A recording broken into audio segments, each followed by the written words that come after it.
नमस्कार, मैं हूं आपके साथ शैलेश पांडे। आप देख रहे हैं बंसल न्यूज। आज का हमारा मुद्दा है नक्सल मुक्ति के नायकों को नमन। करीब 5 दशक तक नक्सली हिंसा का दंश झेलने वाले छत्तीसगढ़ में अब शांति और विकास की नई इबारत लिखी जा रही है।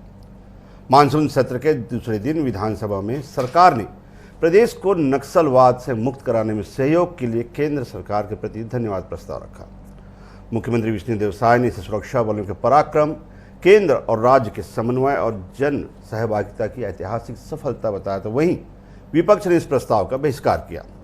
इसी मुद्दे पर आज चर्चा करेंगे, लेकिन उससे पहले देखिए एक रिपोर्ट। छत्तीसगढ़ विधानसभा में मंगलवार को नक्सल मुक्त छत्तीसगढ़ की उपलब्धि गूंजी।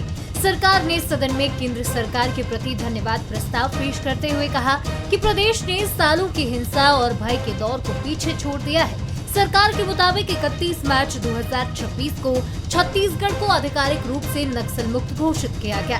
इसके पीछे सुरक्षा बलों के शौर्य, केंद्र और राज्य सरकार के बेहतर समन्वय, साथ ही विकास आधारित रणनीति की बड़ी भूमिका रही। मुख्यमंत्री विष्णुदेव साय ने कहा कि प्रधानमंत्री नरेंद्र मोदी और केंद्रीय गृह मंत्री अमित शाह के नेतृत्व में मिले सहयोग ने इस अभियान को सफलता तक पहुंचाया है। उन्होंने ये भी कहा कि ये धन्यवाद प्रस्ताव किसी सरकार का नहीं है, ये नक्सलवाद के खिलाफ लड़ने वाले हर जवान, हर अधिकारी और जनप्रतिनिधि के सम्मान का प्रस्ताव है। डबल इंजन की सरकार बनने से माननीय प्रधानमंत्री जी का आशीर्वाद और हमारे केंद्रीय गृह मंत्री जी की दृढ़ इच्छा शक्ति के कारण नक्सलवाद समाप्त हुआ है। और ये डबल इंजन की सरकार और माननीय प्रधानमंत्री जी और केंद्रीय गृह मंत्री जी के आशीर्वाद के कारण तो एक विधानसभा सदन में एक धन्यवाद केंद्र को पारित करेंगे। सदन में सत्ता पक्ष के मंत्रियों और विधायकों ने भी इस उपलब्धि को ऐतिहासिक बताया। कैबिनेट मंत्री रामविचार नेताम का कहना है कि कभी नक्सल हिंसा से प्रभावित बस्तर आज विकास, शिक्षा और विश्वास की नई पहचान बना रहा है। हालांकि विपक्ष ने इस प्रस्ताव से दूरी बनाई। नेता प्रतिपक्ष डॉक्टर चरणदास महंत ने इसे केंद्र सरकार की प्रशंसा के लिए लाया गया प्रस्ताव बताते हुए बहिष्कार किया। माननीय मुख्यमंत्री जी ने संकल्प लाया है, उस संकल्प के माध्यम से हम माननीय प्रधानमंत्री जी का, माननीय केंद्रीय गृह मंत्री जी का हम यहाँ से धन्यवाद देंगे, उनका अभिनंदन करेंगे। और छत्तीसगढ़ की जनता कभी इस एक तरफ से इतना बड़ा जो कदम उठाया है, इतना बड़ा एहसान किया है, इतने बड़ा हम सबको नक्सलियों से मुक्ति दिलाया है, हम इसका बहिष्कार कर रहे हैं। हम लोग इसमें चर्चा में भाग नहीं लेंगे कि यहाँ से जो सैनिक बल लगाए गए हैं, केंद्रीय पुलिस लगी है, उसका पैसे दो ना। यहाँ मरने वाले शहीदों का नाम है और इस धन्यवाद दे रहे हैं सिर्फ चापलूसी के लिए, चमचाई के लिए। तो ऐसे पर हम लोग भाग नहीं लेंगे, ये हमारा कहना है। कभी गोलियों की आवाज से गूंजने वाला बस्तर आज विकास और विश्वास की नई कहानी लिखने की तरफ आगे बढ़ने लगा है। विधानसभा में रखा गया धन्यवाद प्रस्ताव सिर्फ एक औपचारिकता नहीं, ये सुरक्षा बलों, अधिकारियों और नागरिकों के संघर्ष को सम्मान देने की कोशिश है, जिन्होंने नक्सलवाद के खिलाफ लंबी लड़ाई लड़ी। राजनीतिक मतभेद अपनी जगह है, लेकिन ये भी सच है कि नक्सलवाद के खिलाफ संघर्ष में जवानों ने सर्वोच्च बलिदान दिया। ऐसे में नक्सल मुक्त छत्तीसगढ़ की इस उपलब्धि को सरकार विजय का प्रतीक बता रही है। साथ ही वो उसे उन नायकों को नमन के रूप में भी पेश कर रही है, जिनकी बदौलत बस्तर में अमन की नई सुबह दिखाई दे रही है। गौरव शुक्ला, बंसल न्यूज, रायपुर। बस्तर अब नक्सल मुक्त हो चुका है। बस्तर ही नहीं, छत्तीसगढ़ भी नक्सल मुक्त हो चुका है, ऐसा हम मान रहे हैं, धन्यवाद भी ज्ञापित कर रहे हैं। लेकिन बंसल न्यूज के 3 सुलगते इसमें सवाल हैं। पहला सवाल, क्या धन्यवाद प्रस्ताव शहीद जवानों और सुरक्षा बलों को सम्मान देने का जरिया है? क्या नक्सलवाद के खात्मे में केंद्र राज्य समन्वय सबसे बड़ा फैक्टर रहा? और तीसरा सवाल, नक्सल मुक्ति के बाद बस्तर में सरकार के सामने सबसे बड़ी चुनौती क्या है? इन तीनों सवालों का जवाब जानने की कोशिश करेंगे इस चर्चा में। 3 खास मेहमान मेरे साथ हैं। मेरे साथ भाजपा से तेज तर्रार प्रवक्ता अमित चिमनानी जी हैं। लंबे समय तक वे भाजपा के उस कर्णधार के रूप में रहे हैं जिन्होंने विपक्ष में जब थी भाजपा, तब भी उन्होंने सभी सवालों के सत्ता पक्ष के उन्होंने कई सवाल पूछे, कई जवाब दिए भी। मेरे साथ में सुरेंद्र वर्मा जी हैं, कांग्रेस के तेज तर्रार प्रवक्ता हैं। और साथ ही साथ मेरे साथ बस्तर के ऐसे पत्रकार जुड़े हुए हैं, मनीष गुप्ता जी, जो नक्सल मामलों में और ख़ास तौर पर पिछले 3 से 4 दशकों में जिस तरह से उन्होंने अध्ययन किया है, तो उनका अध्ययन काबिल तारीफ है। उनकी राय विशेष महत्व रखेगी इस पूरी चर्चा में। और शुरुआत हम करते हैं मनीष गुप्ता जी से ही। मनीष जी, बड़ी अच्छी बात है, सब राहत की सांस ले रहे हैं, न केवल वहाँ के रहवासी, वहाँ के व्यापारी, तमाम लोग, सरकार, सुरक्षा बल, सब राहत की सांस ले रहे हैं। लेकिन जो सवाल हमने उठाया है, क्या वाकई में, 2 सवाल आपके सामने, क्या वाकई में पूरी तरह से नक्सल मुक्त हो चुका है छत्तीसगढ़? और दूसरी बात, अब अगर नक्सल मुक्त हो गया है छत्तीसगढ़, तो बस्तर और छत्तीसगढ़ में सरकार के सामने चुनौती क्या है? नहीं, देखें शैलेश जी, ये तो सच है कि बस्तर जो नक्सल मुक्त हो गया है, और जिस तरीके से केंद्र सरकार ने जो कमिटमेंट किया था, खासकर केंद्रीय गृह मंत्री अमित शाह ने जो 31 मार्च की जो डेडलाइन तय की थी, और उस डेडलाइन के अनुसार ये पहली बार ऐसा एक अवसर आया है कि डेडलाइन के हिसाब से चीज़ों का समापन हुआ है। और खासकर नक्सलवाद और आतंकवाद जैसे विषय अगर डेडलाइन के अनुसार समाप्त होते हैं, तो ये निश्चित रूप से एक सुखद अनुभूति भी है, और कहीं ना कहीं ये एक कमिटमेंट भी बताता है सरकार का कि उस समस्या के प्रति उस सरकार का दृष्टिकोण क्या है, और जिस तरीके से इस नक्सलवाद का खात्मा किया गया है, ये अपने आप में एक बड़ी उपलब्धि है।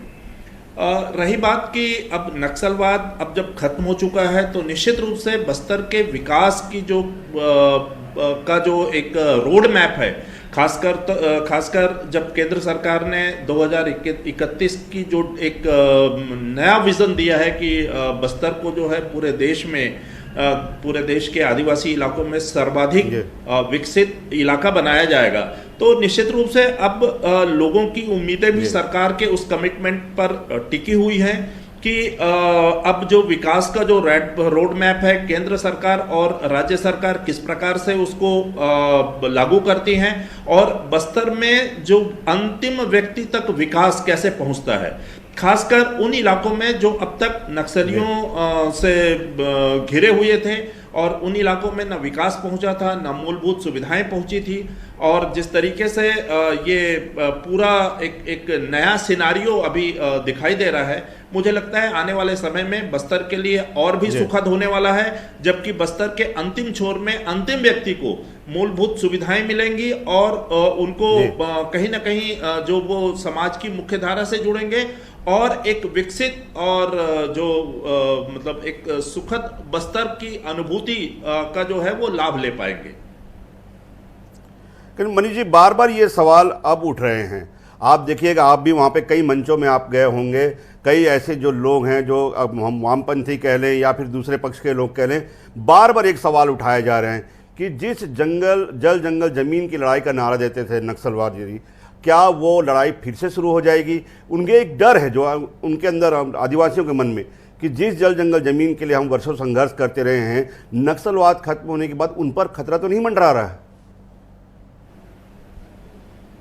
नहीं, देखिए ये बात स्वाभाविक भी है। जिस तरीके से जल जंगल जमीन और पेशा कानून के क्रियान्वयन को लेकर के जो यहाँ के जो मूल निवासियों के द्वारा ये जो सवाल उठाए जा रहे हैं, निश्चित रूप से ये आज भी बस्तर के लोगों में एक बड़ा सवाल है कि जिस तरीके से एक नैरेटिव बनाया गया है कि बस्तर में नक्सलवाद को लेकर के, खासकर विपक्षी दलों के द्वारा, बस्तर में नक्सलवाद का खात्मा इसलिए किया गया है ताकि यहाँ के संसाधनों का जो है निजीकरण किया जाए और उद्योगपतियों को बेचा जाए। इस तरीके के नैरेटिव के चलते बस्तर में खासकर अंदरूनी इलाकों में एक ऐसा भ्रम की स्थिति तो निश्चित रूप से है, और जिसे सरकार को दूर किया जाना चाहिए। अगर सरकार उसको दूर करती है तो निश्चित रूप से आने वाले समय का रोड मैप जो है हम देख पाएंगे कि सरकार बस्तर के विकास में जल जंगल जमीन को कितना एक नैरेटिव जो एक भ्रम की स्थिति बनाई जा रही है, चाहे वो विपक्ष हो, चाहे वो कुछ दूसरे लोग हों जो समाजसेवी संगठन खुद को कहलाते हैं तथाकथित,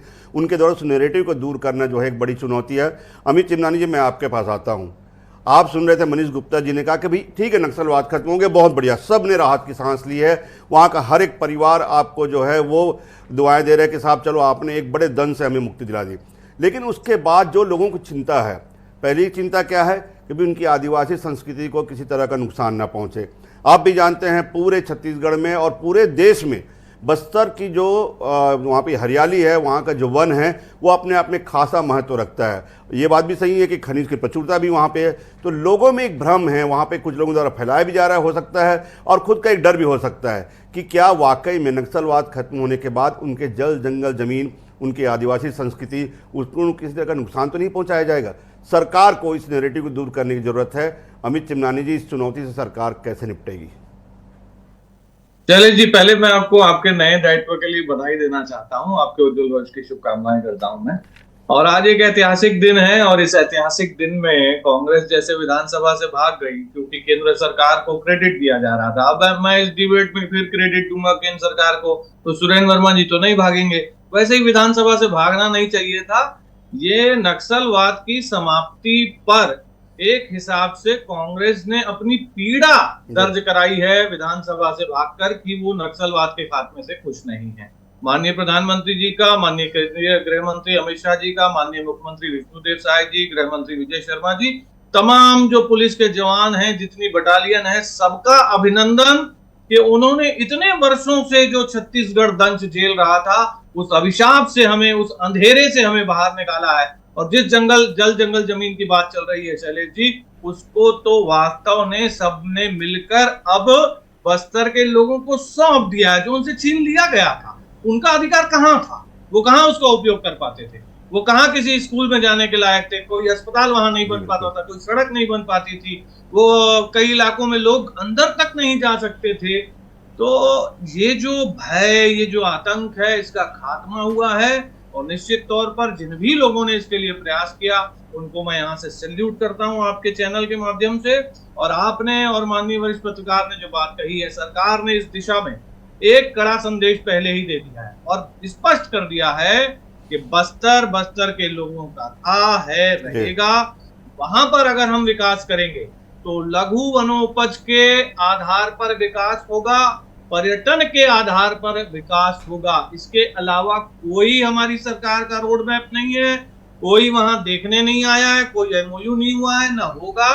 और हमने तो वहां पर होम स्टे नीति को लागू कर दिया है। अगर हमारा कोई भी आदिवासी भाई बहन अपने घर को होम स्टे की नीति के अंतर्गत लाता है, तो उसे सरकार बकायदा अनुदान दे रही है। इससे सरकार की मंशा एकदम स्पष्ट हो गई है शैलेश जी। लेकिन एक बात बड़े दुख के साथ आपके चैनल पे कहना चाहता हूं मैं, बिल्कुल, अटल श्रीवास्तव जो कांग्रेस के विधायक हैं, वो हिडमा को अपना रोल मॉडल बता रहे हैं। और इतने दिनों के बाद भी उस हिडमा जिसने कांग्रेस के शीर्ष नेतृत्व को खत्म कर दिया, कई पुलिस के जवानों को मौत के घाट उतार दिया, कई निर्दोष ग्रामीण आदिवासियों को उसने मार दिया, कई परिवारों को नक्सलवाद से जबरन जोड़ करके उन परिवारों की जिंदगी को खराब किया। यही जो कुछ नैरेटिव थे ना अमित जी, मेरा जो सवाल था इसी में छुपा हुआ था। मेरे सवाल में ये बात छुपी हुई थी कि क्या अलग अलग तरह के जो नैरेटिव है, जो मनीष गुप्ता जी ने कहा कि अलग अलग तरह के नैरेटिव है, अभी भी कई लोग ये मानने के तैयार हैं, अभी भी कई लोग इस भ्रम में हैं बस्तर में कि क्या वाकई में हमारे जल जंगल जमीन से हमें जो है वो बेदखल तो नहीं किया जाएगा। लेकिन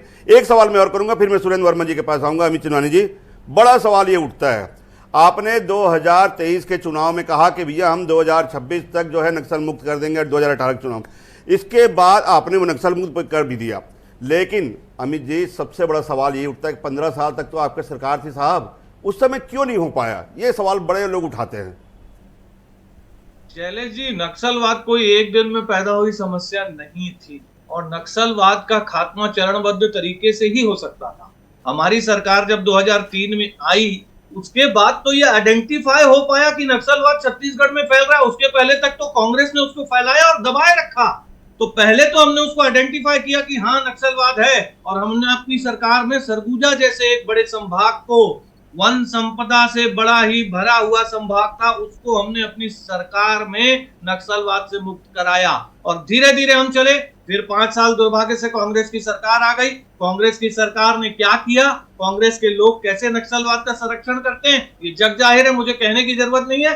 लेकिन फिर जनता ने हमको मौका दिया, तो एक डेडलाइन दे के बकायदा हमने नक्सलवाद को खत्म करके दिखाया है। और बस्तर के विकास के लिए 1000 करोड़ का पैकेज भी हमने और चरणबद्ध तरीके से नक्सलवाद को खत्म करके दिखाया। ये अमित चिमनानी जी का दावा है। मैं इस दावे की हकीकत में भी बगैर जानना चाहूंगा, लेकिन हकीकत बड़ी अच्छा सुखद है अगर, तो उसे हमें स्वीकार करने में कोई आपत्ति नहीं। लेकिन सुरेंद्र वर्मा जी, आपके पास आता हूँ। पूरी एक पंक्ति आपकी, शीर्ष पंक्ति, जितने तमाम बड़े नेता, क्या विद्याचरण शुक्ल जी हैं, क्या महेंद्र कर्मा जी हैं, तमाम लोग जो हैं शहीद हो गए, नंद कुमार पटेल जी, मैं किन किन के नाम लूँ, सभी सम्मानीय लोग। उसके बाद नक्सल अगर मुक्त हुआ है, नक्सलवाद समाप्त हुआ है, आप भी जानते हैं कितना बड़ा नासूर आपने झेला है, आपके लोगों ने झेला, और आपने, हमने नहीं, सब ने, पूरे छत्तीसगढ़ के एक एक जनता ने झेला है। अगर उस नक्सल मुक्ति के लिए अगर हम धन्यवाद प्रस्ताव कर रहे हैं, अगर हम उनके नायकों को हम नमन कर रहे हैं, तो कांग्रेस को आपत्ति किस बात की, बहिष्कार किस बात का? शैलेश जी, नक्सल मुक्ति के नायक जो हैं, इस प्रदेश में जिन सुरक्षा बल के जवानों ने अपनी शहादत दी, जिन लोगों ने, शहीद महेंद्र कर्मा से लेकर नरेंद्र कुमार पटेल, विद्याचरण शुक्ला जैसे हमारे 31 नेताओं ने शहादत दी, निश्चित तौर पर ये हम सब के लिए गर्व का विषय है, खुशी का क्षण है कि नक्सल मुक्त हुआ। लेकिन उसके लिए भाजपा की सरकार ने क्या किया? मूल बात देखिए, 2005 से लेकर 2015 के बीच इस प्रदेश में नक्सलवाद जो है नासूर बना। सुदूर दक्षिण बस्तर के 3 ब्लॉक से 14 जिले तक खाद पानी दे के पोसने का काम भाजपा ने किया। जितने बड़े हमले, चाहे वो झीरम हो, चाहे ताड़मेटला हो, सारे बड़े हमले रमन राज में हुए।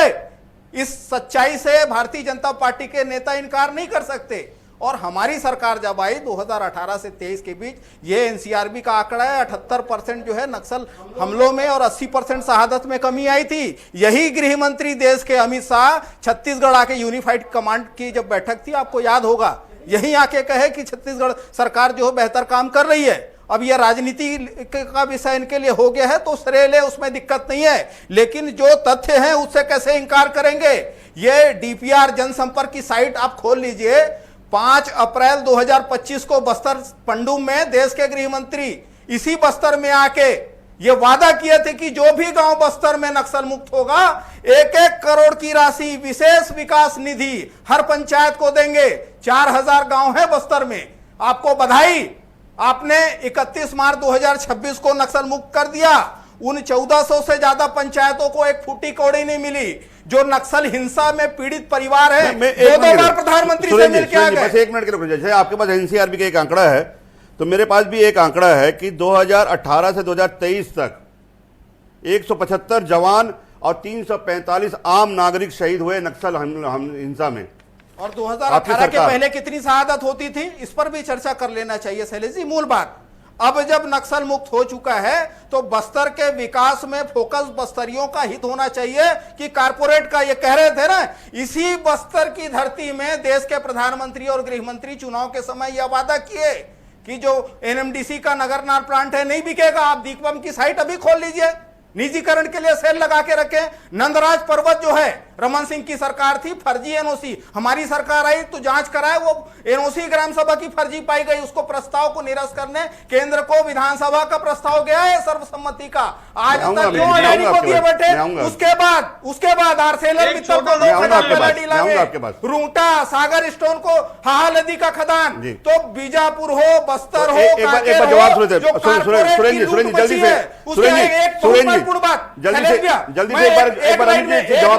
एक लाइन में मैं अपनी बात पूरी कर दूं।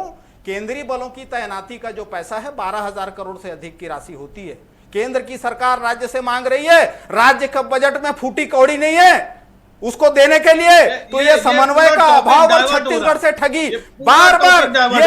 ठीक है, एक बार अमित जी एक बार जवाब आपका। पुनर्वास योजना के लाभ के लिए रुपेश का बयान इतना निवेदन करके पूछना चाह रहा हूं, मैं इतना निवेदन करते हुए पूछना चाह रहा हूं कि क्या विधानसभा में ये सही नहीं होता कि कांग्रेस के सभी नेता अपने जो दिवंगत नेता हुए उनको भी नमन कर लेते? नक्सलवाद खत्म हुआ तो उनके परिवारों को भी आज एक संतुष्टि का भाव मिला है, उसको याद कर लेते, स्मरण कर लेते। भीमा मंडावी के परिवार को तो न्याय नहीं देता, एनआईए किसको बचा रही है? शिवदयाल तोमर को तो भाजपा शहीद मानती नहीं। पोडियम लिंगा से क्या संबंध है?